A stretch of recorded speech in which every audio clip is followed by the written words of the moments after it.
એક ફુગ્ગાવાળો હતો.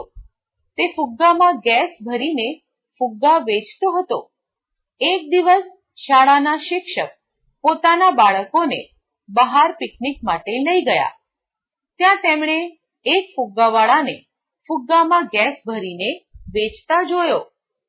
શિક્ષકે બાળકોને કહ્યું, બાળકો, શું તમે જાણો છો કે આ ગેસ ભરેલ ફુગ્ગા જો એક સાથે તમે વધારે પકડો તો તમે પણ ફુગ્ગાની જેમ હવામાં અધ્ધર ઉડી શકો?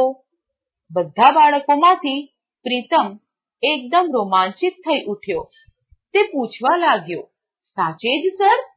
શાળા શિક્ષકે કહ્યું, હા. પ્રીતમે કહ્યું, સર, મારે ફુગ્ગા સાથે ઊંચે ઉડવું છે.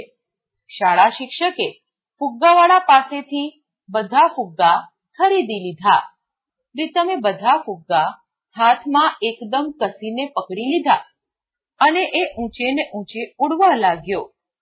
બધા છોકરા અને શાળા શિક્ષક એને ઊંચે જતો જોઈ રહ્યા.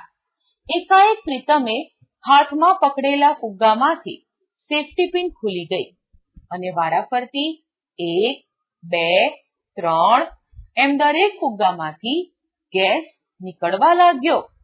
પ્રીતમ ખૂબ જ ઝડપે નીચેની તરફ ગતિ કરવા લાગ્યો. હવે તો 4-5 જ ફુગ્ગામાં ગેસ બાકી બચ્યો હતો. પ્રીતમ ખૂબ જ ગભરાયેલો હતો. જેટલો ઝડપથી તે નીચેની તરફ આવતો હતો તેટલો જ તેને ડર લાગતો હતો. પરંતુ શાળા શિક્ષકે સમય સૂચકતા વાપરીને જેવો પ્રીતમ એકદમ નીચે આવ્યો કે તરત જ તેને પોતાના હાથમાં ઝીલી લીધો. બધા બાળકો આ દ્રશ્યો જોઈને આનંદથી તાળી પાડી ઉઠ્યા.